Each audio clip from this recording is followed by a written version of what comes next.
Hi అండి, ఎలా ఉన్నారు? అందరూ బాగున్నారా? అందరికీ గుడ్ మార్నింగ్. ఇది నా ఎర్లీ మార్నింగ్ వీడియో వ్లాగ్ అండి. నా ఎర్లీ మార్నింగ్ రొటీన్ వ్లాగు.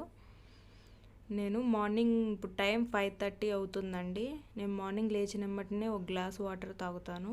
దీనివల్ల డీహైడ్రేట్ అయిన బాడీ హైడ్రేట్ అవుతుంది. ఇప్పుడు ముందుగా నేను బియ్యం కడిగి పెట్టేస్తున్నానండి రైస్ కోసం. విడిగా ఒక గిన్నెలో వేసి కడిగేసుకొని అప్పుడు రైస్ కుక్కర్లో వేసుకుంటానండి. దీనివల్ల రైస్ కుక్కర్ బౌల్ తొందరగా పాడవకుండా ఎక్కువ రోజులు ఉంటుంది. కొంతమంది డైరెక్ట్గా అందులోనే వేసి కడిగేస్తుంటారు. అట్లా ఉండటం వల్ల వాటర్ ఉండిపోయి చుట్టూ రైస్ కుక్కర్ పాడవుతుందండి తొందరగా. ఇట్లా అయితే తడి లేకుండా రైస్ కుక్కర్ ఎక్కువ రోజులు వస్తుంది. ఇట్లా బియ్యం కడిగి నీళ్లు పోసేసుకొని చేతితోనే మెజర్మెంట్ చేసేసుకుంటానండి.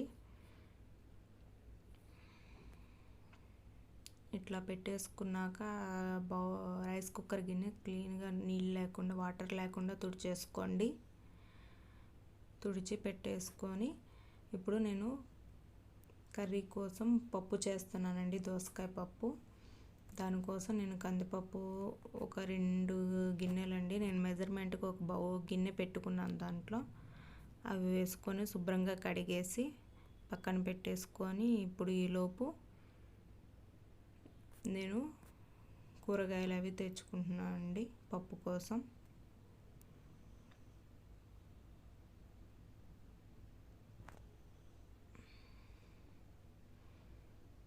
అవి బయట పెట్టేసిన తర్వాత ఈలోపు వాషింగ్ మిషన్ ఆన్ చేస్తున్నాను అండి. రాత్రి నేను నైటే నానబెట్టి ఉంచుకుంటాను బట్టలు, మార్నింగ్ ఆన్ చేసుకుంటాను.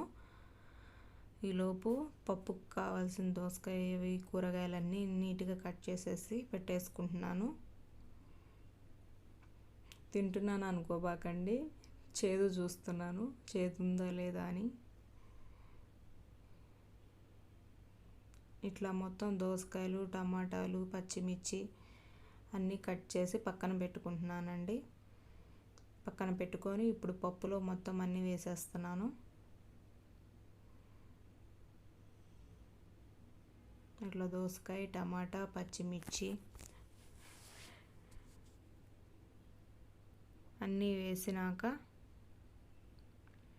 అందులో నేను కొంచెం పసుపు,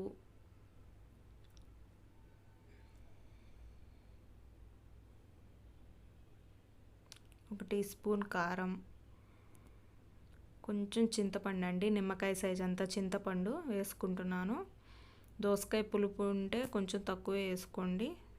మళ్ళీ కొంచెం ఆయిల్ వేసుకుంటున్నాను అండి. ఇలా ఆయిల్ వేసుకోవడం వల్ల పప్పు బాగా ఉడుకుతుంది. ఇంకా రైస్ కుక్కర్ ఆన్ చేసేసి పప్పు కూడా ఆన్ చేసేసానండి. ఈలోపు నేను బయట అంతా తుడిచేసుకొని ముగ్గేసుకుంటున్నానండి. మా మిక్కీ మాత్రం నా వెనకాలే తిరుగుతుంటుంది లేచిన దగ్గర నుంచి. ఇంకెక్కడికి వెళ్తే అక్కడ చూడండి ఎక్కడ పడుకుందో వచ్చి బయట. ముగ్గేసుకుని పిల్లల్ని లేపేశానండి. లేపిన తర్వాత ఈలోపు అంతలోకి పప్పు ఉడికేలోపు పప్పుకు కావాల్సిన తాలింపు గింజలండి. తాలింపు గింజలు, ఎండుమిర్చి, కరివేపాకు, ఇంగువనండి. ఈ ఇంగువ వేసుకోవడం వల్ల పప్పు టేస్ట్ చాలా బాగుంటుంది. ఈలోపు పప్పు కూడా ఉడికిపోయిందండి. టిఫిన్ కోసం గోధుమ రవ్వ ఉప్మా చేస్తున్నానండి. నేను వాటిల్లో ఎక్కువ వేయనండి, సింపుల్గా చేసేస్తాను. తాలింపు వేసి దీనికి 2 గ్లాసులు కొలుచుకున్నాను వాటరు. దీనికి 1 గ్లాస్కి 2 గ్లాసులు పోసుకుంటానండి, అందుకని ముందే రవ్వ కొలిచి పెట్టుకుంటాను. ఇప్పుడు ఉప్మాకి తాలింపుకి ఆయిల్ వేసుకొని తాలింపు గింజలు, ఎండుమిర్చి, కరివేపాకు వేసి తర్వాత 2 గ్లాసులు రవ్వకి 4 గ్లాసులు వాటర్ వేసి చేసేస్తున్నానండి. ఇప్పుడు వాటర్ మరిగాక రవ్వ వేసి ఉడికించుకున్నానండి. అయిపోయిందండి, అంతే సింపుల్. ఈలోపు పప్పు ఉడికిపోయింది. దాన్ని కొంచెం ఉప్పు వేసి, ఉప్పు నేను ఫస్ట్ వేయనండి, ఉప్పు వేయటం వల్ల ఉడకదండి పప్పు సరిగ్గా, అందుకని ఉడికిన తర్వాత ఉప్పు వేసుకొని మెదుపుకుంటాను. ఇప్పుడు తాలింపు వేసేసుకుంటున్నానండి పప్పుకి.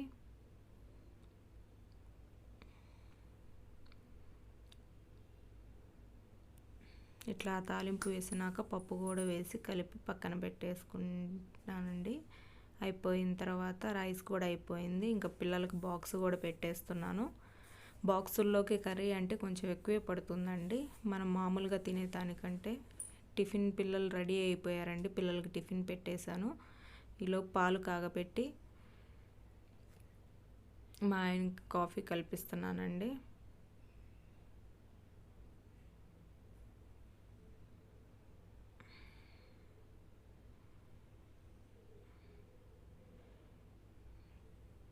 నేను కాఫీ కాంటినెంటల్ వాడతానండి. ఇది నేను డీమార్ట్లో తీసుకున్నాను. తక్కువ ప్రైస్కే పడింది. దాని మీద 330 ఎంత ఉందండి. నాకు 260కే వచ్చింది. డీమార్ట్లో అయితే కొంచెం ప్రైసెస్ తక్కువ ఉంటాయండి. ఈలోపు పిల్లల్ని వదిలిపెట్టేసి తీసుకెళ్తున్నాడు వదిలిపెట్టడానికి. ఇంకా వీళ్ళు వెళ్ళాక నాకు ఇప్పుడు అసలైన పని స్టార్ట్ అవుతుందండి. మొత్తం హౌస్ మొత్తం ఎక్కడ చిందరవందరగా ఉంటే అన్నీ చదిరేసి మంచం అదంతా నీట్గా చదిరేసుకొని ఇల్లు మొత్తం శుభ్రంగా ఊడ్చుకొస్తా అంటే నాకు ఊడవడానికే 15 మినిట్స్ టైం పడుతుంది. 15-20 మినిట్స్. ఎందుకంటే మా మిక్కీ హెయిర్ ఇల్లంతా ఉంటుందండి. మొత్తం శుభ్రంగా తుడుచుకొని రావాలి. చూడండి కనపడుతుందో లేదో ఎంత హెయిర్ వచ్చిందో. తర్వాత మళ్ళీ క్లీన్గా తుడిచేసుకుంటున్నానండి ఇల్లు మొత్తం. ఇట్లా నాకు రోజు ఊడ్చి తుడుచుకోవడానికి 1/2 అవర్ పైన పడుతుందండి టైము.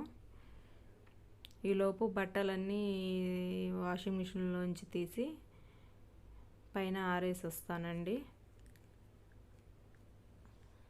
మా మిక్కీ చూడండి బట్టలు అనగానే ఇంకా ఆమెకు అర్థమైంది పైకి వెళ్తున్నామని. ఇంకా వెనకాలే వస్తుంది తోకలాగా.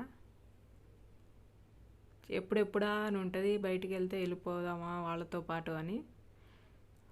చూడండి ఎట్లా వెయిట్ చేస్తుంటుందో బయట. మళ్ళీ వదిలిపెట్టి వెళ్ళదండి. మళ్ళీ మనిషి వస్తేనే వెళ్తుంది. చూడండి ఆగి ఆగి మళ్ళీ వస్తున్నారా లేదా అని చూస్తుంటుంది.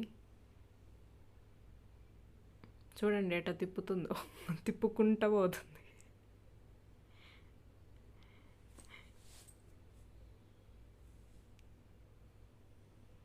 ఇంక ఇట్లా పైకి వెళ్ళాక ఆమె మొత్తం చూసుకుంటూ తిరుగుతూ ఉంటుంది. ఈలోపు నేను బట్టలు ఆరేస్తానండి. బట్టలు ఆరేసినాక ఆమె మిక్కీ డాబా మొత్తం తిరిగేసినాక ఒక చోట ఎండలో కూర్చుంటుందండి. తనకి ఎండ అంటే ఇష్టం. ఎండలోనే కూర్చుంటుంది వెళ్ళి. ఇంకా పైకి వచ్చాక కిందకి రానని మారం చేస్తుంటుందండి. ఇప్పుడు చూడండి నా తిప్పలు దాన్ని కిందకి తీసుకెళ్ళడానికి.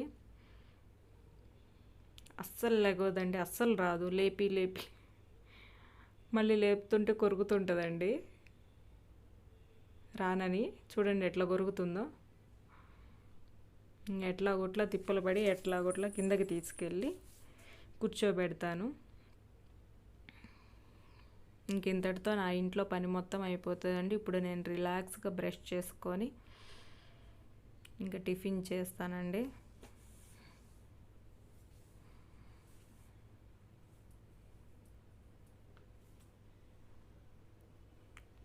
మనకు ఇంకా వాళ్ళు వెళ్ళాక పనంతా అయిపోయాక రిలాక్స్గా కూర్చొని తింటామండి. ముందు పని పక్కన పెట్టుకొని తినాలంటే తినబుద్ధి కాదు. ఇప్పుడు నేను ఉప్మాలో షుగర్ వేసుకొని తింటారు. కారప్పొడి కూడా వేసుకోవచ్చు. మీలో ఎంతమందికి ఇష్టమో చెప్పండి షుగర్తో. ఇంకంతేనండి. ఇంకా రిలాక్స్గా కూర్చొని టీవీ చూసుకుంటా తింటుంటాను. ఇంకా పిల్లలు వచ్చేదాకా కొంచెం ఫ్రీ టైం అండి నాకు. ఇంతేనండి. ఈ వీడియో ఇంతటితో ఎండ్ చేస్తున్నాను. నా ఛానల్ని కొత్తగా చూస్తున్న వాళ్ళు సబ్స్క్రైబ్ చేయండి.